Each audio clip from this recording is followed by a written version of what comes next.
G'day Spurs fans, Paul Hotspur hippie here, the only psychedelic soccer show on the internet. I don't know about you, but my excitement is beginning to mount because we're past the hump in the international break. What a thrilling break it was too. Whoa. England under a caretaker managed to get a win. Australia gets a loss. But probably the thing I'm most excited about is that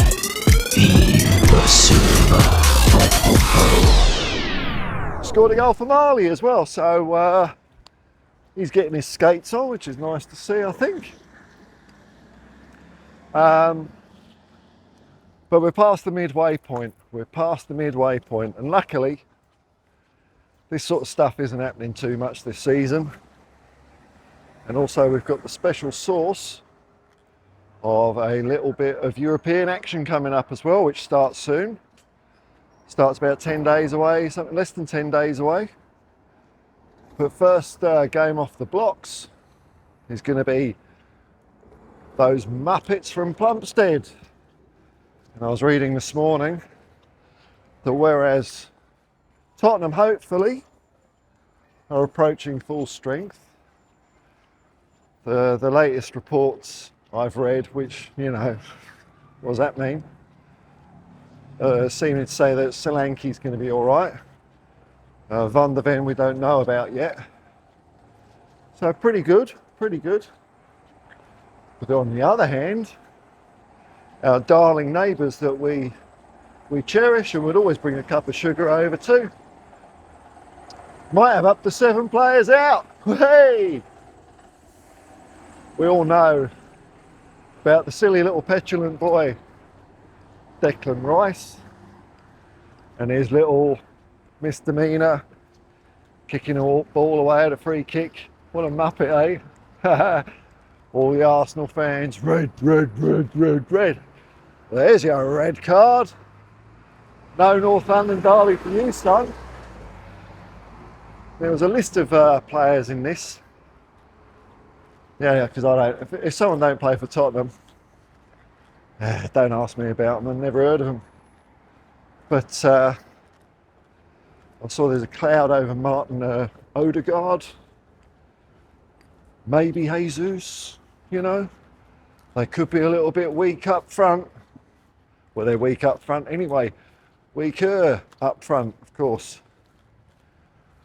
So I think it bodes well.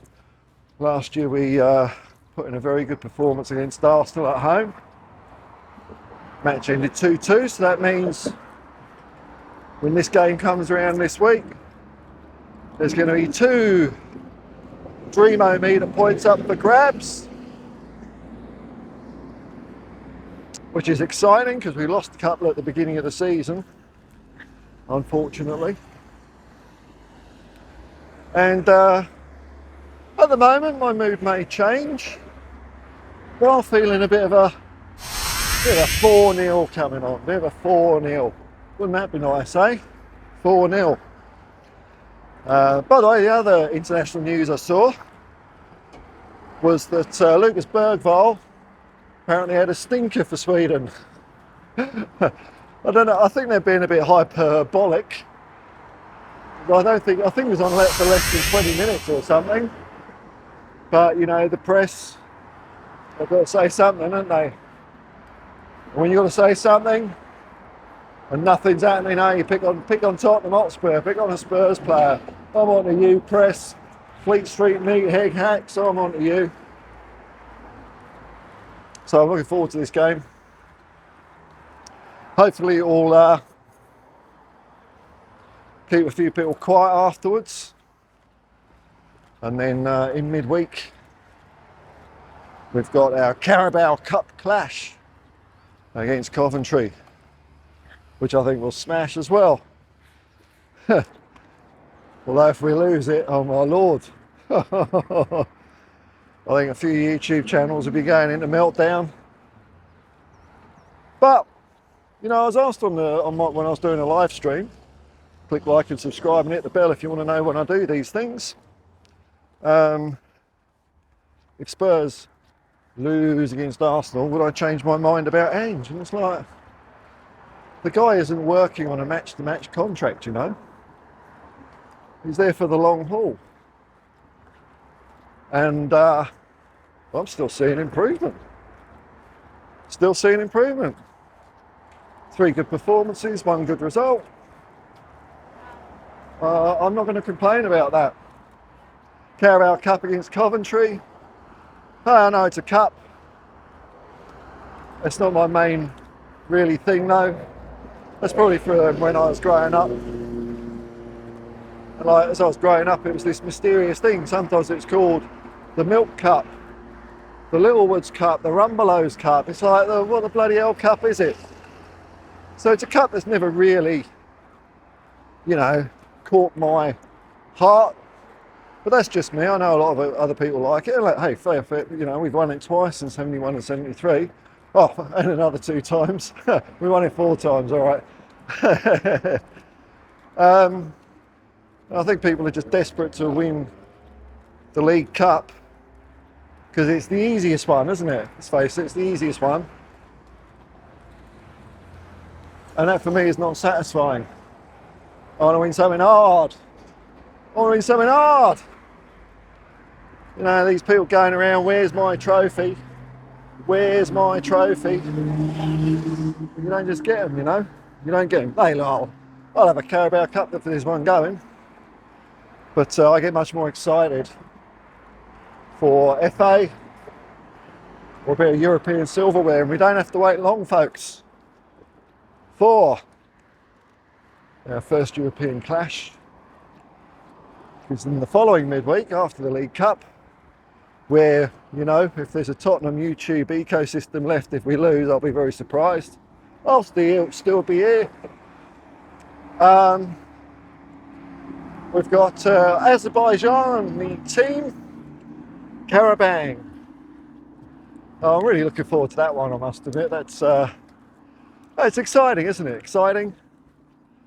It's a team I know nothing about. I suppose people would assume, you know, oh, Azerbaijan and all that. I don't know. They might be a good team, might be a decent outfit. Something a bit different. I'm sure we have, but you know, off the top of my head, I don't recall European fixtures with a club from Azerbaijan. We probably have though, but because it's not in my memory, it's all new to me, and I find it quite novel and interesting. And our first step towards our 3rd UEFA Cup could be on the cards, which is a supercomputer, which someone else pointed out in my chat. Could hit the subscribe and bell, man, you know, if you want to know when I'm doing these things. But some sort of supercomputer has ranked Spurs 11th best team in the Europa League. But somehow, since we're going to get to the semi-finals, where we get knocked out, which, you know, I'm not a supercomputer, obviously, but I think that would rank me somewhere in the top 4.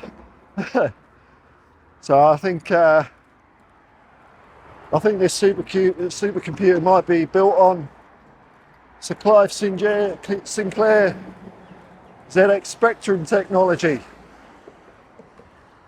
And it's all a probability thing, as usual with these computers, I expect. 86% chance of this, 21% chance of this. I don't get how people read those figures and make any sense out of them when it comes to something like football. Because what happens is what happens, isn't it? There's no probability about it when it's done. Win, lose or draw, that's it. You don't get 86% of a win, 22% of a draw, and there's no way to do any, well, there's very little, you know, it's very hard to do analysis on the accuracy of these predictions when each game's a one-off. So it's not like you can say, if 2 teams play each other, then one will win 86 times out of 100, because that's just the team on the day, isn't it? So I think you can put your supercomputers back in mothballs, folks. Because Tottenham Hotspur, by far the greatest team the galaxy has ever seen, might just end up nicking it, which would be fantastic. As usual, about to pop into the shops. I would say, peace and love, man, peace and love. Whee! Come on, you Spurs.